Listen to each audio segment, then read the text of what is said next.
بسم اللہ الرحمن الرحیم۔ لیکچر نمبر 19، اردو ادب میں عید الفطر کا خلاصہ۔ اردو کی غزلیہ شاعری میں لفظ عید، عید کا چاند، حلال و ابرو، محبوب سے روز کی ملاقاتیں، روز عید کی ملاقاتیں اور اس کے متعلقات اہم رہے ہیں۔ لیکن 1857 کی جنگ آزادی کے بعد جب اردو شاعری کی حدود میں وسعت پیدا ہوئی اور نظموں کی طرف توجہ زیادہ دی جانے لگی تو عید کے موضوع میں بھی اشاراتی اور علامتی امکانات زیادہ اجاگر ہوئے۔ اردو شاعری کو 1857 کے بعد ملی احساسات کی ترجمانی کا وسیلہ بھی بنایا گیا۔ اس طرح مسلمانوں کی فکری زندگی کے خط و خال اردو ادب میں اسلامی اقدار و روایات کی پاسداری کے عمل کو شدید سے شدید تر کر دیا۔ عید کے موضوعات میں نئی نئی باریکیاں پیدا کر کے ادبی خوشی کے ملے جلے جذبات تک لے جانا اس دور میں ممکن ہوا۔ گلدستہ عید میں موضوعات صحن عیدگاہ میں ملاقات اور درون خانہ عید ملن تک محدود نہ رہے بلکہ جذبات کے وسیع تر رقبوں میں لا کر دکھایا گیا۔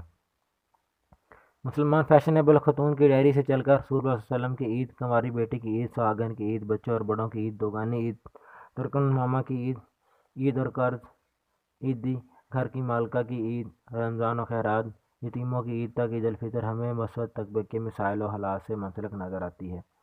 خواجہ حسن نظامی نے دلی کی بربادی کے جو نوحے لکھے ہیں ان میں دولت و عزت سے محروم ہونے والے شہزادے اور شہزادیوں کی قسم پری میں عید بسر کرنے کا ذکر اہمیت رکھتا ہے۔ اس روایت کا آغاز سر سید خان سے ہوتا ہے جنہوں نے مسلمان ہند کی عید کے عنوان سے مسلمانوں کی معاشرتی زندگی کی خامیوں کا تفصیل سے ذکر کیا ہے۔ حسن نظامی کے موضوعات میں عظمت رفتہ کی عید، عید کو علامتی حوالہ عطا کرتی ہے۔ یتیم شہزادے کی عید اور عیدگاہ مغرباں قوت و دینی جذبے کی شدت اور مذہبی امور سے گہری وابستگی کو ظاہر کرتے ہیں۔ الطاف سے نحالی کی نظم تہنیت عید الفطر میں خوشی کے جذبات کی عکاسی کے علاوہ عید کو مذہبی اقدار سے ہم آہنگ کیا گیا ہے۔ علامہ محمد اقبال کے ہاں حلال عید صرف ہمیں خوشی نہیں کرتا بلکہ ہماری ہنسی بھی اڑاتا ہے۔ یاد طفلی علامہ اقبال کو عید کے چاند کی تصویر کشی پر مجبور کرتی ہے اور وہ منظر کشی والے رجحان کی طرح مائل ہو جاتے ہیں۔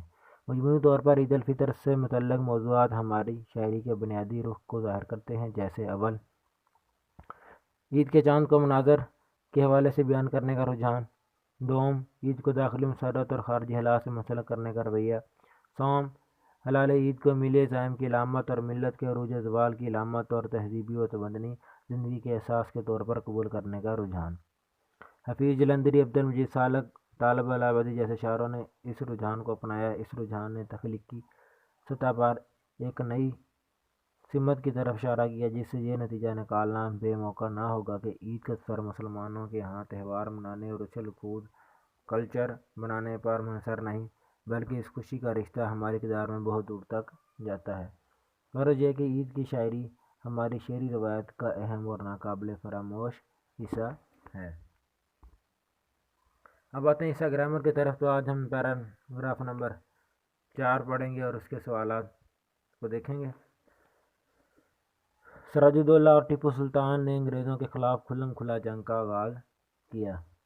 فوجی طاقت سے برصغیر کی آزادی طلب عوام کو انگریزوں نے کچلا مگر جذبہ حریت نہ دب سکا۔ 1857 تک چنگاریاں چمکتی اور بجھتی رہیں۔ آخر مئی 1857 کو چنگاری نے شعلہ بن کر فضا کو اپنی گرفت میں لے لیا۔ آگ اور خون کا طوفان اٹھا۔ اس قیامت خیز ہنگامے میں عوام کا نقصان تو اتنا ہوا جس کا اندازہ لگانا مشکل ہے، مگر کمزور عوام نے ایک مرتبہ استحصالی طاقت کو مزہ تو چکھا ہی دیا۔ توپ و تفنگ نے مظلوم عوام کے تاریخ و ثقافت کے بھرے بھرے محل کھنڈر کر دیے، لوگوں کو تباہ و برباد کر دیا، ملک کا نقشہ پلٹ دیا۔ اب کی مرتبہ جہاں کے قومی رہنماؤں نے سرد جنگ کے بعد گرم معرکے کی تیاری کر لی۔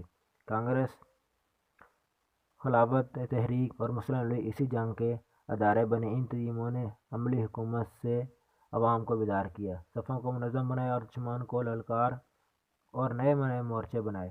پہلی جنگ عظیم میں آزادی کے امکانات ابھرے۔ دوسری جنگ عظیم کے بعد جدوجہد کامیابی کے قریب پہنچ گئی۔ اس مرحلے میں صدیوں حکومت کرنے والی قوم نے قائد اعظم کی قیادت میں علامہ اقبال کے خواب کی تعبیر ڈھونڈنا شروع کی۔ اس راہ میں خون کے سمندر اور آگ کے جنگل ملے اور قوم بسم اللہ کہہ کر آگے بڑھی۔ اس پیش قدمی اللہ کی مدد اور ملت کے اتحاد، تنظیم اور ایمان قائد اعظم کی بصیرت اور تدبیر کی بدولت منزل تک پہنچنے کا ذریعہ بنی۔ اللہ نے وہ دن دکھایا کہ اللہ اکبر کی گونج میں آزادی کا سورج نکلا اور 14 اگست 1947 کو پاکستان مارد وجود میں آ گیا۔ اسلامی قائد افکار، اسلامی تہذیب و ثقافت، اسلامی قانون اور نظام عدل و حکومت کے لیے اللہ نے اپنے محبوب نبی الاخر محمد صلی اللہ علیہ وسلم کے طفیل مسلمانوں کے مرتبہ پھر سربلندی اور افتخار سے نوازا۔ اب آتے ہیں ہم سوالوں کی طرف۔ سوال نمبر 1، سراج الدولہ اور ٹیپو شہید کے بارے میں ایک مختصر پیراگراف لکھیے۔ جواب: برصغیر میں مسلمان رہنماؤں کا تذکرہ کیا جائے تو سراج الدولہ ٹیپو سلطان کا تذکرہ ناگزیر ہو جاتا ہے۔ ناگزیر کہتے ہیں ضروری۔ دونوں رہنماؤں نے ہندوؤں اور انگریزوں کے خلاف جنگ آزادی میں بھرپور کردار ادا کیا اور جامع شہادت نوش فرمایا۔ آج بھی آزادی کے جنگ لڑنے والے ان کو خراج تحسین پیش کرتے ہیں۔ سوال نمبر 2، 1857 میں آزادی کے علمبرداروں کا کیا نقصان ہوا؟ چند سطروں میں لکھیے۔ جواب: 1857 میں آزادی کے علمبرداروں کا اس قدر نقصان ہوا جس کا اندازہ کرنا ناممکن ہے۔ جنگ آزادی میں مسلمانوں کی تہذیب و تاریخ کو مسخ کرنے کے لیے جو کوششیں کی گئیں وہ کسی سے چھپی ہوئی نہیں ہیں، ان کی ذاتی عزت کو تباہ کرنے کی کوشش کی گئی۔ سوال نمبر 3، علامہ اقبال مرحوم کے خواب سے کیا مراد ہے؟ جواب: علامہ اقبال مرحوم کے خواب کو ہم استعاری انداز میں لے سکتے ہیں۔ اس خواب سے مراد ایک ایسی سلطنت کا قیام تھا جس میں اسلامی قوانین کا نفاذ ہو۔ علامہ اقبال کے اسی خواب کو قائد اعظم نے عملی صورت پاکستان کی صورت میں عطا کی۔ سوال نمبر 4، سر جنگ کسے کہتے ہیں؟ جواب: سر جنگ سے مراد مکالماتی جنگ ہے جس میں سفارتی معاہدوں پر جنگ لڑی جاتی ہے، جس میں فتح حاصل کرنے کے لیے سفیروں کو بین الاقوامی اور قومی معلومات سے آگاہی ازحد ضروری ہوتی ہے۔ سوال نمبر 5، تہذیب و ثقافت سے آپ کیا مراد لیتے ہیں؟ دنیا میں رہنے والے لوگ مختلف خطوں سے تعلق رکھتے ہیں۔ ان لوگوں کا رہن سہن، بول چال، رسم و رواج اور عقائد کو تہذیب و ثقافت کے نام سے جانا جاتا ہے۔ تہذیب و ثقافت سے کسی بھی ملک کے افراد کے بارے میں مکمل آگاہی حاصل کی جا سکتی ہے۔